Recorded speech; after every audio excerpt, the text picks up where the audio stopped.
से चलते हैं थोड़ी सी आयरन ओर की तरफ। यस, आयरन ओर की कीमतें अंतर्राष्ट्रीय बाजारों में गिर रही है, ऐसे गिरी कि बस पूछो मत। एनएमडीसी पर हो रहा है इसका बड़ा असर। स्टॉक आज बड़े करेक्शन में है, 4.5-5% नीचे आपको ट्रेड करता हुआ दिख रहा है। जरा जान लें, आशीष से समझ लें कि एनएमडीसी के गिरने की वजह क्या है। आशीष बताइए, और उसके बाद बैंक से बेनिफिट तैयार है? बिल्कुल सर, तैयार है बैंक से बेनिफिट भी। एनएमडीसी में दरअसल एक्शन नहीं सर, थोड़ा सा ओवर रिएक्शन लग रहा है, क्योंकि अगर आप भारतीय बाजारों में जो आयरन ओर की कीमतें हैं और अंतर्राष्ट्रीय बाजारों के जो कीमतें, इसका तालमेल निकाल के देखेंगे तो कोई असर नहीं है एनएमडीसी पर।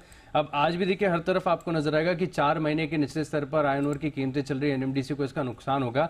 लेकिन हमने इस चीज का विश्लेषण किया। सबसे पहले आप देखें कि जो कॉन्फ्रेंस कॉल हमने अटेंड की थी, तब मैनेजमेंट ने भी कहा था कि एक्सपोर्ट इनके लिए फीजिबल ही नहीं है। दरअसल अगर आप देखें, क्योंकि 68% एफई कंटेंट के ऊपर होने से 30% की ड्यूटी लगती है। 30% की ड्यूटी के बाद जो रॉयल्टी भुगतान है वो करना पड़ेगा, पोर्ट के चार्जेस देने पड़ेंगे, फ्रेट के चार्जेस देने पड़ेंगे। तो एक्सपोर्ट तो वायबल है ही नहीं। इससे काफी बेहतर रियलाइजेशन जो आपको डोमेस्टिक मार्केट में देखने को मिलता है।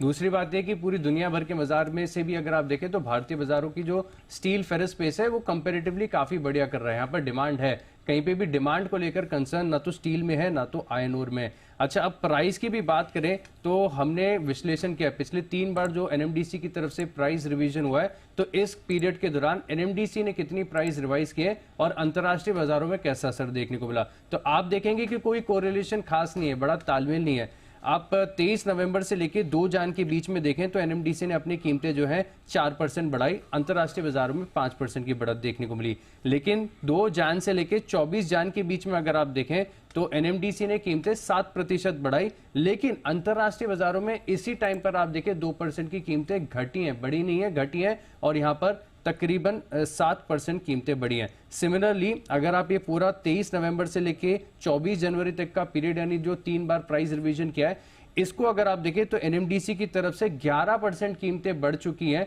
लेकिन अंतर्राष्ट्रीय बाजारों में अगर आप देखें तो 3% की मात्र बढ़त देखने को मिली। यानी अंतर्राष्ट्रीय बाजारों में क्योंकि ट्रेडेड है एक्सचेंज पर, तो लगातार यहां पर उठापटक देखने को मिलती है। लेकिन अगर आप एनएमडीसी की बात करें तो इनकी अर्निंग्स पर और इनके खासतौर पर अगर आप देखें तो प्राइस रिवीजन पर कोई ज्यादा इंपैक्ट नहीं है। चलो, तो ग्लोबल मार्केट्स का असर सेंटीमेंट के लिहाज से जरूर है, लेकिन प्राइस पर ज्यादा असर नहीं पड़ेगा। लेकिन आज फिर भी स्टॉक तो गिरा हुआ है 4.5%, है ना। बिल्कुल इंटरेस्टिंग है। थोड़ी मेरे ख्याल से लॉन्ग पोजीशन भी ज्यादा है, मंथली एक्सपायरी की तरफ भी बढ़ रहे हैं, ये एक वजह हो सकती है। आई थिंक जो कोरिलेशन आशीष बता रहे हो, काफी लोगों इमीडिएटली कोरिलेशन नहीं बताते हो। आयरन ओर गिरा तो सडनली आपका व्यू यही रहता है कि यहाँ पर वीकनेस आ सकती है। आई थिंक उसकी वजह से भी थोड़ा एक वो इम्पैक्ट वहां से डायरेक्ट इस पर आ जाता है सर। एक बार चोपड़ा साहब से, बिल्कुल चोपड़ा साहब, एनएमडीसी बताएं सर। बहुत ज्यादा घबराने की आवश्यकता नहीं है। कई बार ऐसा होता है, स्टॉक्स में करेक्शन होने के बहाने बनते हैं, और एनएमडीसी मुझे लगता है डीप वैल्यू स्टॉक है, एनएमडीसी भी और इसके साथ नगरनार स्टील भी। और मैं ये निरंतर बोलता आया हूँ, जब ये लगभग 100 रुपए का था, वहां से नगरनार स्टील प्लांट इसमें से डिमर्ज होना है। और नगरनार ने भी अच्छी नगरनार बोल रहा हूँ, सॉरी, एनएमडीसी स्टील के नाम से ये लिस्ट हुआ, तो प्राइमरली उसका नाम नगरनार स्टील प्लांट था। तो मुझे नहीं लगता कि बहुत ज्यादा दिक्कत की बात है। आज करेक्ट हुआ है, अगर कोई यहाँ पे लेना भी चाहता है तो भी बुराई नहीं है। ये निरंतर बढ़ता रहेगा और इसकी ग्रोथ आपको निरंतर रूप से दिखेगी। तो ऐसा होता है, इंटरनेशनल प्राइसेस के साथ कई बार रिएक्शन आता है, मगर इंटरनेशनल प्राइसेस बिल्कुल ही ध्वस्त हो जाएंगे ऐसा तो बिल्कुल नहीं लग रहा।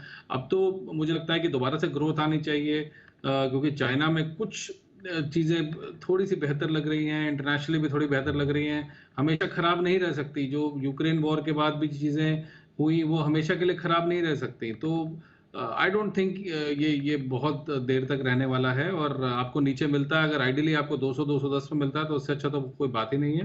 तो एनएमडीसी बिल्कुल लेके रखिए, ये पोटेंशियल मल्टी बैकर्स हैं फ्यूचर के, और घबराहट की बिल्कुल आवश्यकता नहीं है। गवर्नमेंट ऑफ इंडिया का बैकिंग है और बहुत ही अच्छे सेक्टर में है। मुझे लगता है कि जो भी माइनिंग में, मेटल्स में कंपनीज हैं, over a period of time अच्छा करेंगे। बीच बीच में करेक्शंस आते रहेंगे, उसमें घबराना नहीं है।